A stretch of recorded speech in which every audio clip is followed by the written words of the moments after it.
Hey everyone, how's it going today? And welcome to another brand new episode. So today's episode is going to be relatively interesting, really dedicated to anyone who happens to be unemployed or that maybe happens to be employed but is thinking about potentially leaving their jobs. Now, this video is not to encourage people to necessarily just quit their jobs on the spot, but what it is to say is that because if you are someone that's maybe going through a job that you don't particularly like, which is a very common situation, so totally feel it right there. It's a very common thing to be stuck in a job that you don't necessarily particularly enjoy, which is what leading up to today's video is going to be about 5 toxic things or 5 signs that you might be in a relatively toxic work environment that you should maybe consider not necessarily quitting your job, but certainly at least finding a new job right now at this time to go maybe somewhere elsewhere that's a little bit healthier, and at the very least to just be aware of what's happening.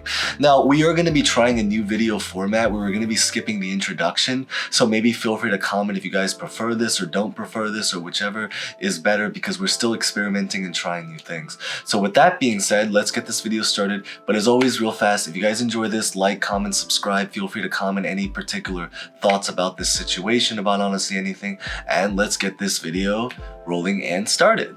So the first potential sign that you might be in a particularly toxic work environment is if you see a situation where there's intense micromanagement. And this is something that's very big, because sometimes you might be in a work environment where you constantly feel you're constantly being watched, you're being spied on, you're being micromanaged and all that stuff. And what this really shows is that it shows that there might be a potential lack of trust between your boss and your managers and the actual workers, or the employees that are below the managers that are being managed as well. So this is very important, because in a very healthy work environment, you have to have an environment where there's a level of trust and understanding between the managers, between the bosses, between the workers, between the employees. And if you end up finding yourself micromanaged, it feels very restrictive. And I think that's one of those things that you have to really be aware of. Now, the second sign that you might be in a particularly toxic work environment is if you see very high turnover rates. If you are in a situation where you see very high turnover rates, then what that probably means is that there has to be a particular reason why a lot of people are leaving. Because ideally, if you have low turnover rates, which is a situation where people are trying to fight to stay in their jobs, then it means that there's something very healthy about it, or certainly that they're doing something right. Especially if this is a situation where they're trying to stay because they genuinely love their jobs and they're genuinely enjoy it and want to be a part of the team or the mission or the goal or whatever it is that the company is trying to do. They want to be a part of it. And I think that's one of the biggest signs that you might be in a healthy work environment. But if you don't see that, then it might be signs that you might be in a toxic work environment, and it might be time to consider your career choices to maybe bounce somewhere else, or certainly to make changes.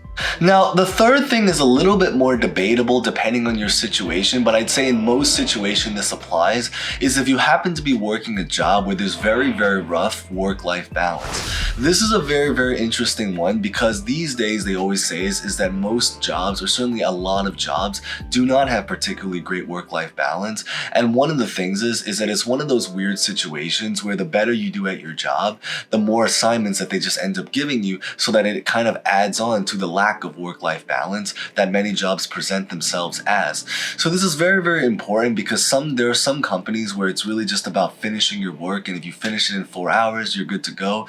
There are other kinds of jobs where they give you 6 hours to finish your work, but if you finish it in 2 hours, they just end up giving you even more work, and they make you work until there's nothing else to do, or you complete all of your assignments and to be determined into the future.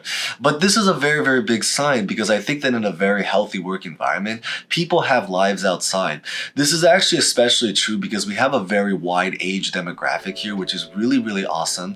We have people I know watching this that are probably in their 20s to 30s, to even people that are retired, because they follow me for my social security and retirement videos that I've made a lot of about. So the big idea is that because of that reason, many people have things going on in their daily life outside of work.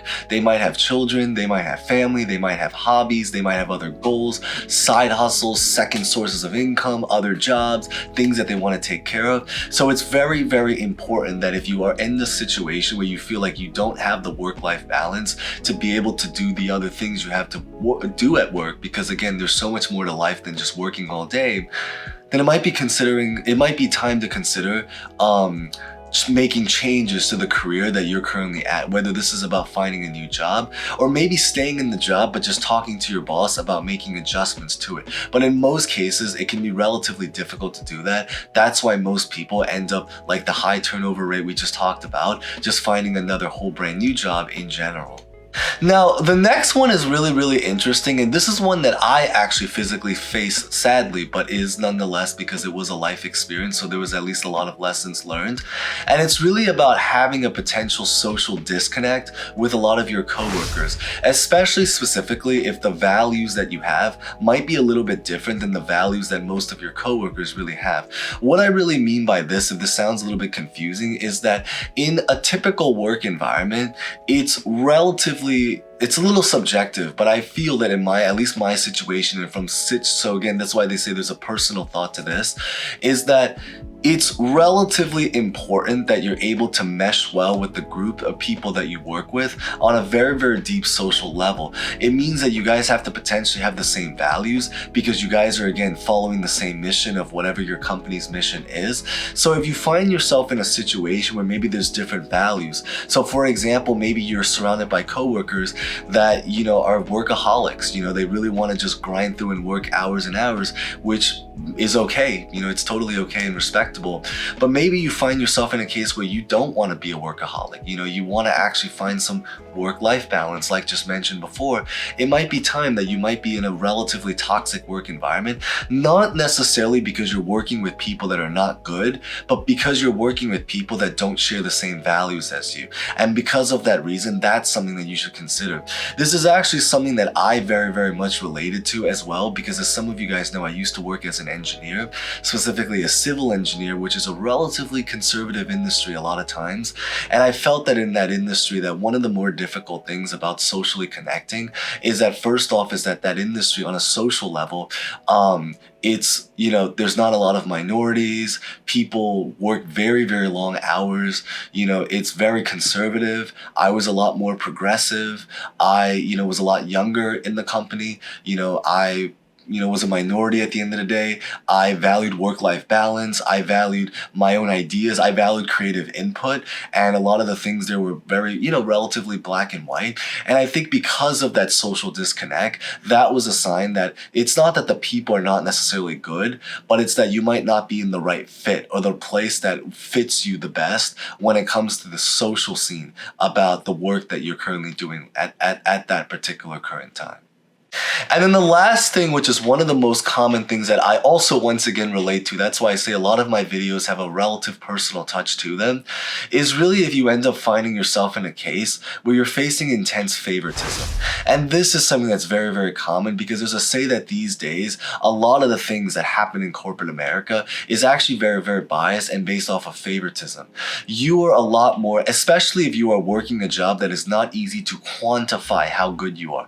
So there are some jobs that's very easy to quantify. Examples are things like sales, right? Who sold more, right? Marketing, who reached out to more people. But then there's a lot of jobs that involve things like soft skills or skills that are not necessarily easy to quantify who is the better person at that particular job. So what really ends up happening a lot of times, and I've seen this all the time, and I've actually faced this all the time as well, is that you might be in a situation where maybe you are qualified for the promotion, but a lot of times the promotions that happen are not necessarily always based on your qualifications, but based off of who is actually more likable as an employee, because a lot of it is very, very biased. I faced this actually a lot in my early job as an engineer at that time period, because it seemed like, I was in a group of engineers. We were all producing the same exact result. We might have a little bit of a different approach to how we want to create the result or how we, end up at the result. But at the end of the day, we're all engineering our own thing.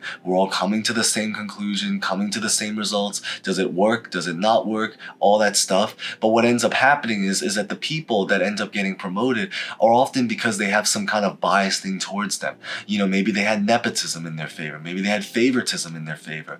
Just a lot of these things. And I think that if you're trying to build up, it's very, very important that you find a job in a career path in a company where you are valued and things are based off of things in promotions are much more based off of qualifications, or if they have to be based off of favoritism, is that the favoritism is in your favor, or in your favor, yeah.